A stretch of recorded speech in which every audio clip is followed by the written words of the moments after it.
Hello, this is Sergey from ProperSoft, and today I'm going to show you how to convert a CSV file to QFX Web Connect format and import into Quicken 2017. Please subscribe to this channel, as we're going to be posting more videos and tutorials about how to convert a specific format to another format and import into your accounting software. We will use CSV2QFX converter, and you can find the link to download this product in the description to this video, or you can just go to propersoft.net/CSV2QFX. We're gonna be using sample CSV file you can also find on the product page. You can use this file as example to try the product, or to get an idea how CSV file should look like, so the converter processes it without problems. The converter knows many other formats, but this is more like the simplest format that you can follow. We don't use any manual mapping here. The converter understands the file itself. It is great if your CSV file has first line as a column names like date, amount, payee, memo, check number, type. All these columns, the converter understands them and use them for specific fields on the QFX file, or to map your CSV file. Please notice that QFX format does not carry categories. There is no category here, and Quicken offers renaming rules or categorization feature during QFX import. The reason for that, because QFX format by its history or by its definition does not carry categories, because categories are something that you defined, not your bank defines when they provide you QFX file, and QFX files are originally downloaded from your bank. This is whole issue with categories. You may also use CSV2QFX converter with Quicken 2017, which imports QFX files. Fine, there's another video for CSV2QFX conversion that shows how to convert to QFX file and import into Quicken 2017. There's difference between QFX and QFX formats. There is no good format. Some users may find QFX useful, some users find QFX useful. You will see in this video and in QFX video as well. You can remap your CSV file if needed, like you can click review mapping and reassign columns here if needed. Like if your file has debit and credit columns instead of one amount column, then you would say this do not use and assign debit and credit columns. If your CSV file has a separate column with words like debit, credit, you can also map it as a record type and say, so amount is always positive, but there is column that says debit or credit. Then you can map this column and use also map amount column. This CSV file is simple. It has one amount column with amounts as positive and negative numbers, so the converter understands it.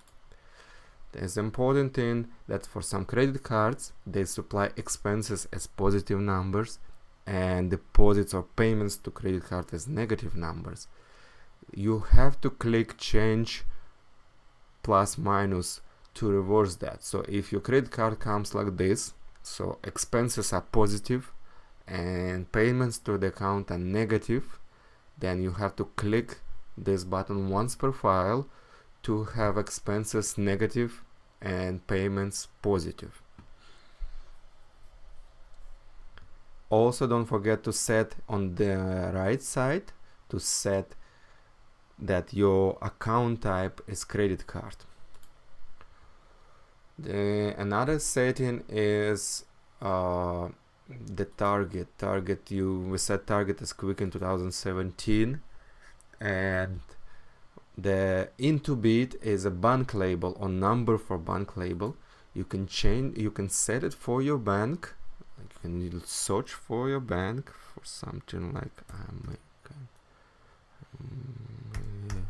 let's say American, that's not a good example. Capital One is a good example. So Capital One, there's no Capital One, sorry. Some of them, if you see, so some of them, if you uncheck, that's why, that's Capital One, you see this, Capital One supports only credit cards. So that means when you convert CSV to QFX, you have to set the credit card, the account type to credit card. The Quicken will not import if you set INTU.BID to Capital One and checking account.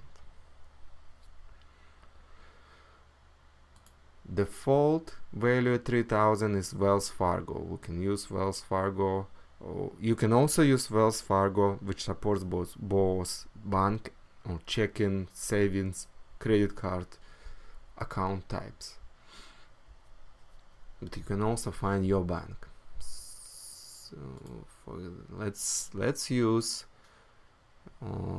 checking account. Let's use Capital Credit Union, for example. Select, and then account number. You have to enter actual account number that you have, or you can keep default number.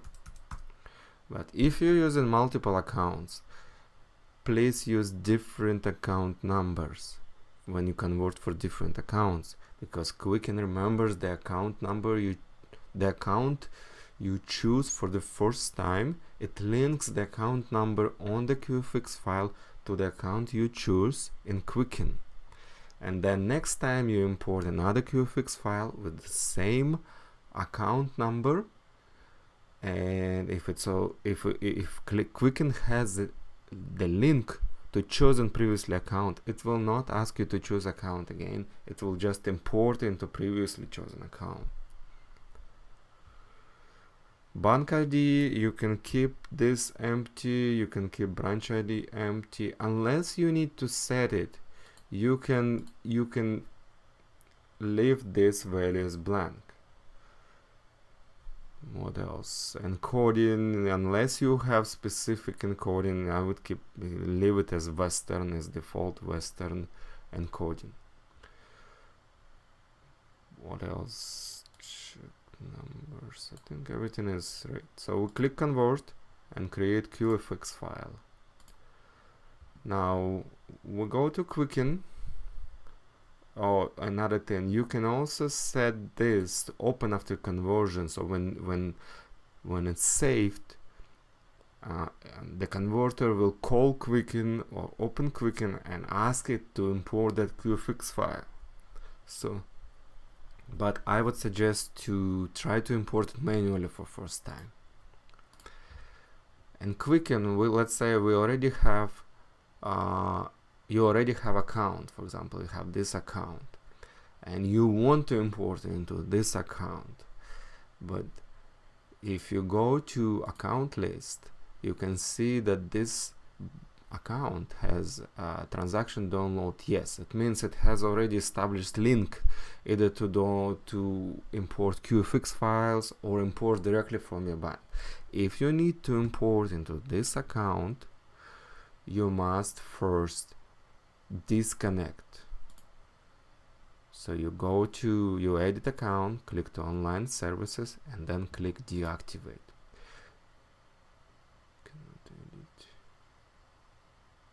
Right, so let's go first accept transactions. So you accept all, and then disconnect.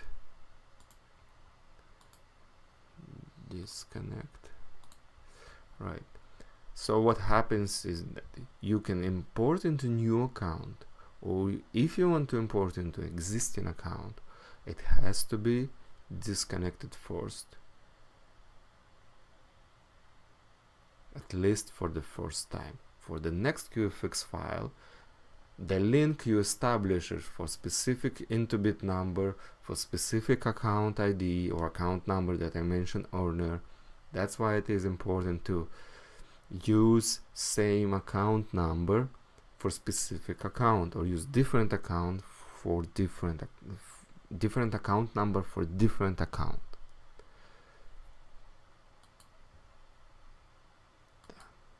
So let's try to import that QFX file we just created. We go to File, File Import, Web Connect.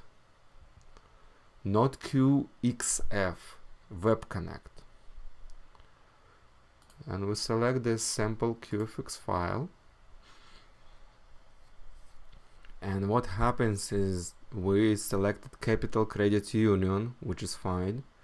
We can choose to create new account, or we can choose existing account. As you see, it's available here. If that account would be linked, then this account would not be available here because it's already linked. We can, for the case of this sample, we can just create new account. So we have new account created. You can see transactions. You can review them. You can use renaming rules that I mentioned before. You have to accept all of them, but you also can check payees if you want to rename it, or do any other edits you need to edit. What else you can do? You can always, like if you have, let's say, this account and it's directly linked to your bank, you don't want to unlink anything, but you want to import transactions from previous dates. What you can do is you can choose any bank in a converter, import here into new account, then you can select transactions like this 4 transactions, then you can select cut transactions, select transactions, then right click, select cut transactions. So let's see this, right? And then go to Wells Fargo, and then you select right click and select paste transactions.